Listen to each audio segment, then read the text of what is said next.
Hi everybody, Max Aita here, head coach of Juggernaut Training Systems. Here to talk to you today about Masters training and considerations for Masters lifters. My coaching experience with Masters is pretty vast. I've had many different Masters champions, Masters national champions, Masters Pan Am champions, Grandmaster champions, several world record holders, many national record holders, and several Masters lifters that have medaled in senior competitions at the national championships or the American Open. There's several things you have to take into consideration for Masters athletes. One of the major ones is the training history of the athlete. Because Masters are coming to us at an advanced age, generally after the prime of their athletic career, we have to look at what they've done in the past. Have they competed in more than one sport?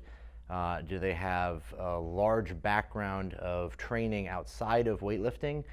Were they a gymnast? Were they a triathlete? A CrossFitter for 10, 15 years? These kind of things are super important for us to look at because those will play a role in how the training plays out for weightlifting. In addition to that, we have to look at the injury history of the lifter because they're coming to us generally from other sports or later in life. Do they possess any other injuries or previous conditions maybe that are there because of the other sports they played? Do they have limited mobility, limited flexibility, those kind of things.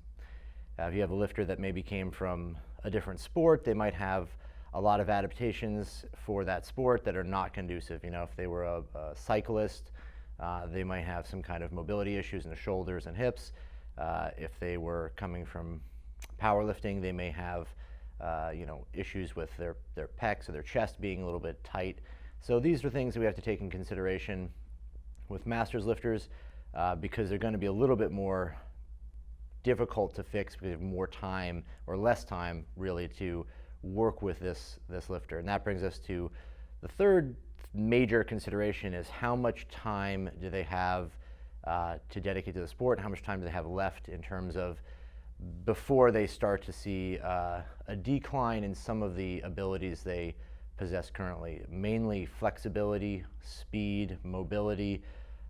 Those kind of things are going to decay a little bit sooner than if they were a young lifter starting. Or on the opposite side of that spectrum, if they were a youth lifter or a junior lifter, they're on the upper side. They're moving upward in their flexibility, and their skills, their physical abilities are developing at that point. We're taking somebody who already has fully developed and doing what we can to preserve those qualities and move forward with their development. Some of the considerations for Masters that are important are going to be in the selection of the correct exercises for them. One thing we want to do is reduce joint stress because it's going to take a little bit longer for Masters lifters to recover, especially as they get into the higher age brackets. We need to choose exercises that are better suited to eliminating more and more joint stress, and that can be changing the range of motion. So using things like blocks, high blocks at the knee or below the knee will change the range of motion and make the lift slightly easier while not limiting our ability to do high technique training or developing technical skills. Improving the quality of movement. So choosing exercises that allow us to practice the skill of the movement while not overloading the athlete with too much stress, too much volume, too much work. We're going to pick exercises that are more drill oriented because they're going to need to learn the new skill, learn the skill of the exercise. So we have a wide variety of different drills and exercises that are less difficult than the actual lifts themselves. And this can be things, lifts from various positions, from the hang, different drills that break the technique down into multiple components that are easier to learn and lower stress in the body. And these can be distributed across more training days to allow for them to recover from them without having to sacrifice the technical learning. And then improving technique. Masters lifters still need to learn excellent technique. They still need to practice the sport themselves. They still need to practice the skill themselves. So we can't eliminate any of the training that goes into actually practicing the sport, but at the same time we need to be cautious of how much volume is dedicated to that. We can't spend as much time working the technique of the lifts and foregoing any of the the important physical training that needs to take place for them to get stronger. The next big consideration is strength versus speed, is how much are we able to mitigate the loss in speed, the loss in flexibility and motor quality that these lifters have, versus how much time do we devote to training to become much, much stronger. As lifters get older, their speed qualities are going to decline. They're going to have a harder time becoming faster or becoming more and more efficient, because they're going to get stiffer. The joints will get stiffer, the muscles will get stiffer. It's just a little bit harder to move.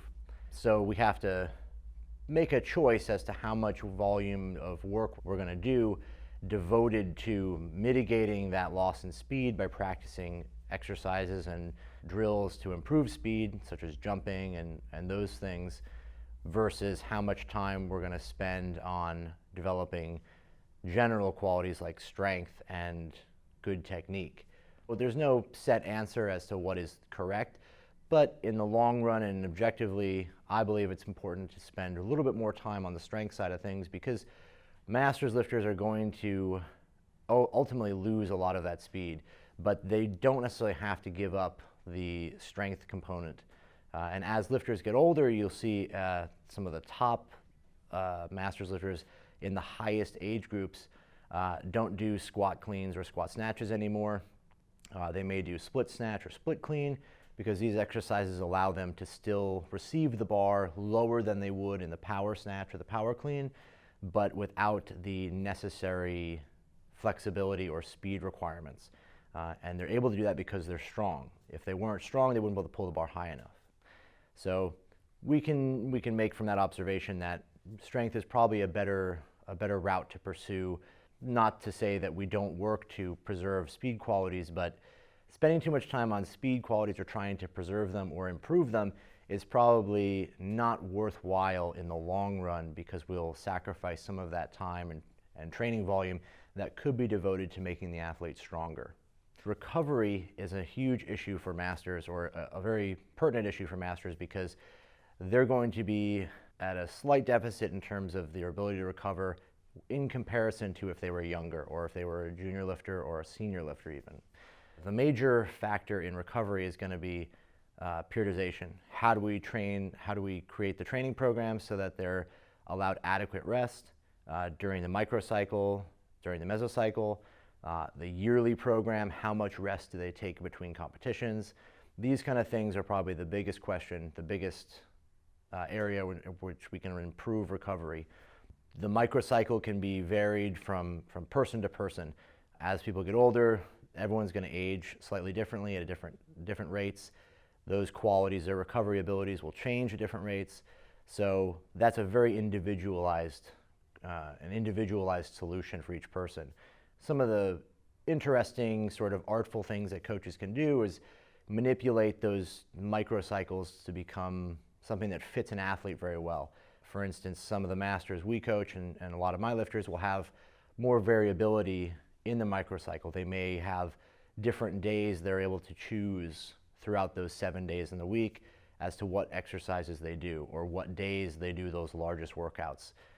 While we're trying to eliminate too much fatigue and an inability to recover from that fatigue, we're also trying to create a solution where they can achieve the best training results each day so they can make the most progress.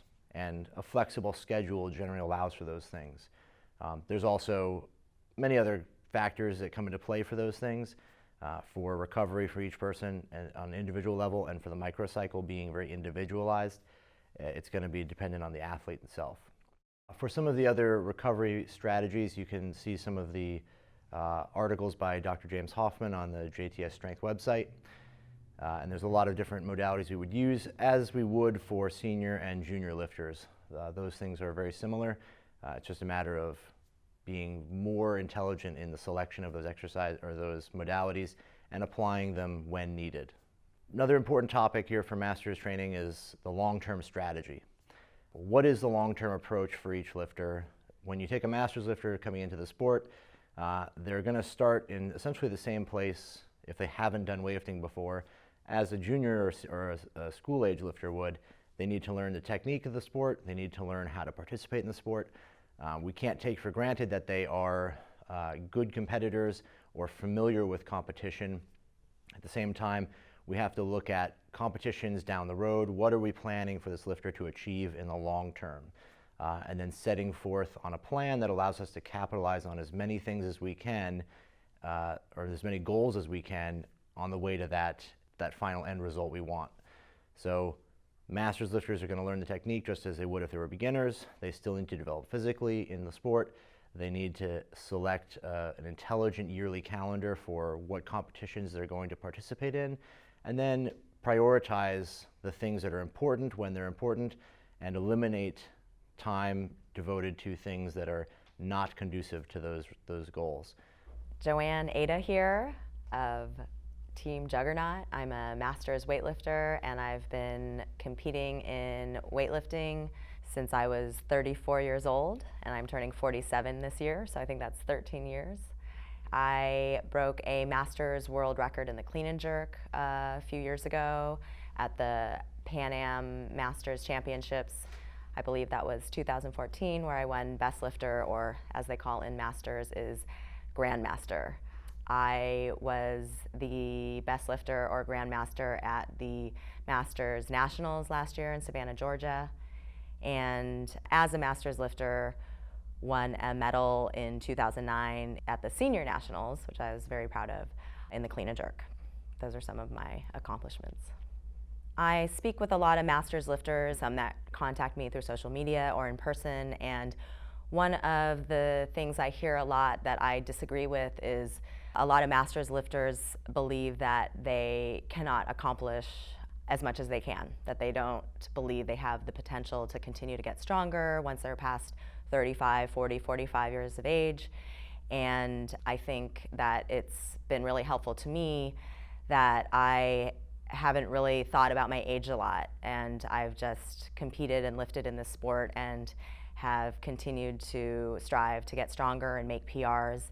And I have continued to make personal records, both in the gym and on the platform, at the age of 47. So that's one thing that I really like to encourage to masters lifters, is to kind of think big, aim high, and know where you can get stronger. A lot of times it's difficult to get more flexible, it's difficult to get faster, but you can continue to get stronger. Powerlifters get stronger into their 50s, so there's no reason why you can't keep pushing that strength and keep aiming for bigger numbers. So early on in my career, Derek Crass, Olympian, said to me he believed that weightlifters had at least 10 solid years where they could continue to gain improvement, make PRs, continue to get stronger. And he said something about that could be from whatever age you started. So if you start at the age of 15, then you might start losing potential to make PRs at 25 or somewhere around there, 25, 28 years old. But if you don't start until you're 34, then why not 44, 47, somewhere between 10 and 15 years. So that's something I often tell other masters lifters, is think about having a career that's at least 10 to 15 years long, and that you can continue to make gains and improve your numbers for at least that amount of time, regardless of when you started. So one thing that I've learned in my career as a masters weightlifter is to listen to my body, especially in the last 3, 4, 5 years or so. Some days I come in the gym and I'm really fatigued, or my shoulders really hurt, and I really need to adjust the programming according to that. I often take volume down if I have 3 down sets in the squat, but I hit a really big RM squat that day. I might only do 2 down sets or 1 down set, because I can tell that I'm going to be too fatigued and I won't recover from it. I generally like to keep the intensity high and reduce the volume if I can, but some days I just have to take the number down, and it's always about making successful lifts. Some days you also have to go for it and strike while the iron's hot, so you can't always have no misses in training, but I really use my body as a guide, and if I have to adjust the numbers or the program or switch the exercise to a different day because I know I'm done, then that really helps my training long term. I've also learned just more recently in the last couple years, it took me a while to realize that if I'm missing lifts or I can't hit big numbers, it's not because I'm weak, it's because I'm fatigued. And, Max is always trying to help me push the program so that I can get as strong as possible and yet still be able to recover. And so in order to continue to get stronger, you're always kind of on that, riding that line of becoming possibly too fatigued where you have to take the numbers back and deload or reduce volume or reduce intensity to recover. And a good example of this is a week ago, I hit a PR total in the gym, and 2 weeks earlier, I did the identical workout, and I was supposed to hit maximum or close to maximum, and I could only hit 20 kilos less. So that's a huge difference. And that's related to fatigue. I understand now it's not that I'm weak. I just need to recover, and then, in a week or two, I'll be able to hit those numbers 20 kilos higher. It's really important at my age to pay attention to recovery, and I have a lot of things that I'm religious about. I take a lot of Epsom salt baths. I ice if anything's bothering me. At night, I take ZMA, melatonin, fish oil. If I do those things regularly, then I recover a lot better. If I get lazy about them, then I start to notice my recovery kind of falls off. Oh, and regular massage, some kind of like ART tissue work, soft tissue work, at least every 3 weeks or so works well for me. Sometimes acupuncture if I need it. Thanks for watching. Hopefully you learned something. If you did, like and subscribe to the channel. Get expert program design, video analysis, and guidance for powerlifting and weightlifting, whether you're a beginner, intermediate, or advanced athlete, through Team Juggernaut's online coaching. Click Learn More to sign up.